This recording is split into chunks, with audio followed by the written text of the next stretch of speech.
আসসালামু আলাইকুম। আজ আমরা চলে এসেছি মেঘের রাজ্য সাজেকে। আমাদের সুন্দর বাংলাদেশকে আরও সুন্দরভাবে দেখার জন্য সাজেকের বিকল্প কোনো জায়গায় হয় না। আর এই সৌন্দর্যকে বাড়িয়ে দিতে পারে সাজেকে থাকার সুন্দর একটি জায়গা। তবে আজকে আমাদের ভিডিও থাকছে সাজেকের সুন্দরতম কটেজগুলোর মধ্যে একটি সাংগ্রাইকে নিয়ে। তবে চলুন ভিডিও শুরু করা যাক। সাজেকের প্রাণকেন্দ্র রুইলুই পাড়াতেই রয়েছে সাংগ্রাই কটেজটি। তবে হ্যাঁ, এর জন্য বেশ খানিকটা নিচে নামতে হয়। আমাদের লাগেজগুলোকে এখানে রেখেই আমরা নিচের দিকে নামতে থাকি। যদিও শুরুতে মনে হয় যে অনেক নিচে, তবে আসলে এটা খুব বেশি নিচেও না। তুই রাঙা মাটির দেশে যা, ও তুই লাল পাহাড়ির দেশে যা, রাঙা মাটির দেশে যা, এখানে তোকে মানাইছে নাই রে, একেবারে মানাইছে নাই রে। ও তুই লাল পাহাড়ির দেশে যা, রাঙা মাটির দেশে যা, এখানে তোকে মানাইছে নাই রে, একেবারে মানাইছে নাই রে।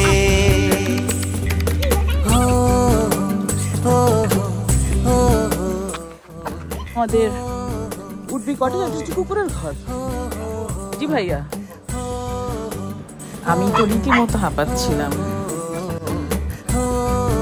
হ্যাঁ, এটা হচ্ছে রিসেপশন। আমি রিসেপশন দেখেও মুগ্ধ।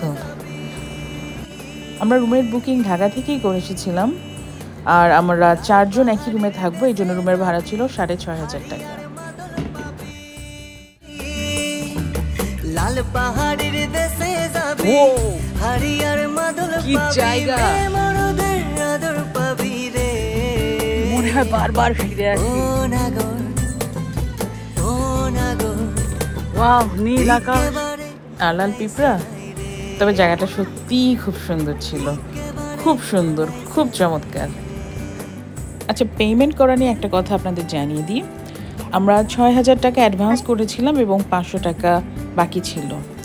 এবং এই 500 টাকা আমরা শুধুমাত্র আমাদের যাওয়ার দিন পরিশোধ করেছিলাম।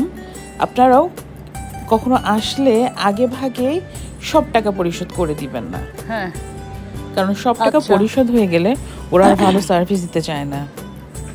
আর আপনারা পারলে দামাদামি করে নেবেন, কারণ এরা যতই বলুক ভাড়াতে স্ট্রিক্ট, আসলে এরা স্ট্রিক্ট থাকে না। এখানে রয়েছে বসার জায়গা।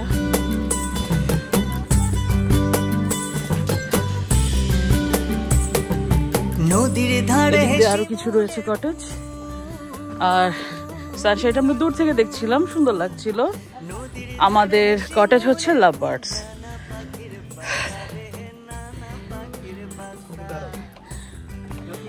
এই যে এটা হচ্ছে আমাদের কটেজ,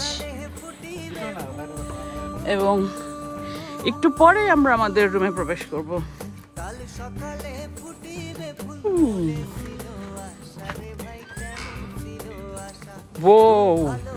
বিশাল রুম, 6 জন ইজিলি থাকতে পারে।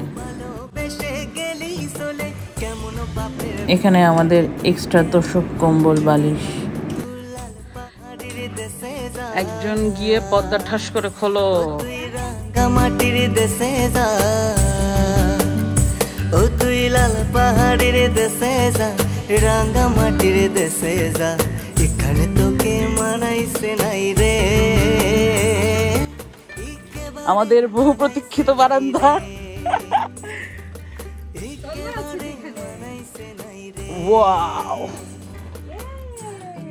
এই ভিউ, এইখানে থাকার মানে এখানে থাকার মজাই আলাদা। আমরা এখন এসেছি প্রায় দুপুর 12টা। তারপরেও আপনারা মেঘ দেখতে পাচ্ছেন। আর এইটা হচ্ছে আসলে মিজোরাম ভিউ, যেখানে মেঘের বেশি থাকে। আর আমরা উঠেছি কটেজ নাম্বার 2-তে। রুহি অলরেডি বসে গেছে দোলনায়। এখানে কিছু সিঁড়ি রয়েছে। হাঁটলে কটেজগুলো হালকা দুলতে থাকে, যেন মনে হয় ভূমিকম্প হচ্ছে। এগুলো কাঠের পিলারে বসানো, তাই এমন লাগে। ওয়াও! সবচেয়ে ভালো কথা হচ্ছে আমাদের সামনে আর কোনো কটেজ নেই, শুধু পাহাড় আর পাহাড়। আচ্ছা, এখানে একটু ছোট বসার জায়গা আছে।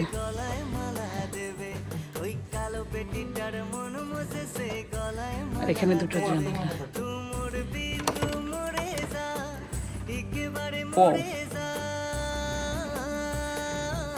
ও, পাশের কটেজের ভিউ দেখার ইচ্ছে অবশ্য নাই।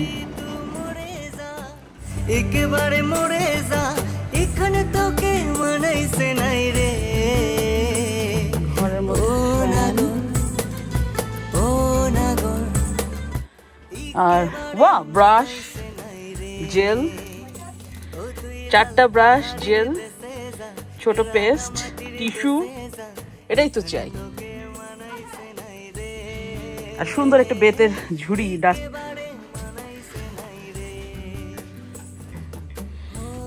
ও, এটা হচ্ছে বাথরুম। ও, এটা হচ্ছে বাথরুম থেকে ভিউ। এবং পাশে রয়েছে কমোড, যাতে সাজেকের কোনো ভিউই মিস না যায়। হ্যাঁ, তবে পাশের কটেজের মানুষ হতে সাবধান, কারণ একটু উকি দিলেই বাথরুমের ভিতর দেখাই যায়। আচ্ছা, কাপড় রাখার র্যাক রয়েছে আর গিজারও আছে। চলে এসেছে আমাদের ওয়েলকাম ড্রিঙ্ক। আকাশের সাথে মিশিয়ে ড্রিঙ্কের কালারও নীল। কাটাচ্ছি অলস সময়। এই রুমে আসার পর সত্যিকার অর্থে আর কোথাও যেতে ইচ্ছা করছে না। মনে হচ্ছে শুধু এখানেই বসে থাকি, আকাশ আর পাহাড় দেখতে থাকি। এখানে আসলে আর কোথাও যাওয়ারও দরকার পড়ে না। আজ ছিল পূর্ণিমার রাত এবং বারান্দা থেকে আমরা সেই চাঁদ উপভোগ করতে পারছি।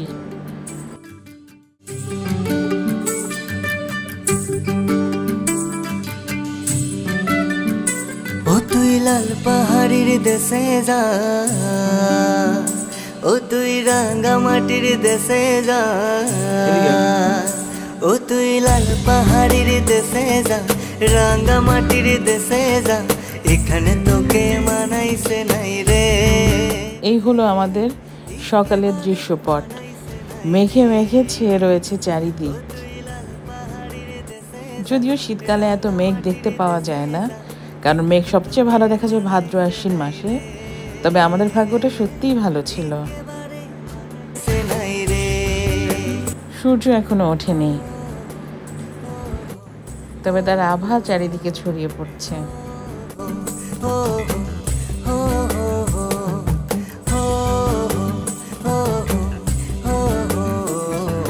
মনে হচ্ছে আমরা যেন বিশাল এক মেঘের সমুদ্রের মাঝে রয়েছি। লাল পাহাড়ির দেশে যাবি, লাল পাহাড়ির দেশে যাবি, হাড়িয়ার মাদল পাবি, লাল পাহাড়ির দেশে যাবি। বিস্মিত সৌন্দর্যের মাঝে আরেকটি সৌন্দর্য হচ্ছে পাহাড়ের সূর্য ওঠা দেখা।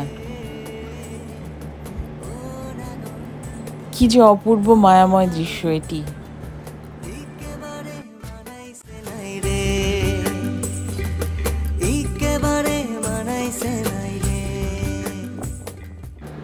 এত সৌন্দর্য আমরা আমাদের রুমের বারান্দা থেকেই উপভোগ করতে পারছি।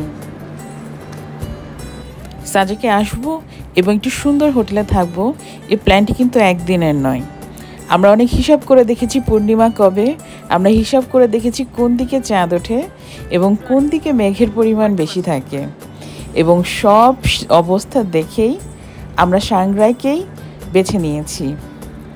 যেহেতু আমাদের প্রচুর হোটেল ভাড়া গুনতে হবে, তাই প্রাকৃতিক কোনো সৌন্দর্য যেন আমরা মিস না করতে পারি, এই পরিকল্পনা আমরা আগে থেকেই করে রেখেছি।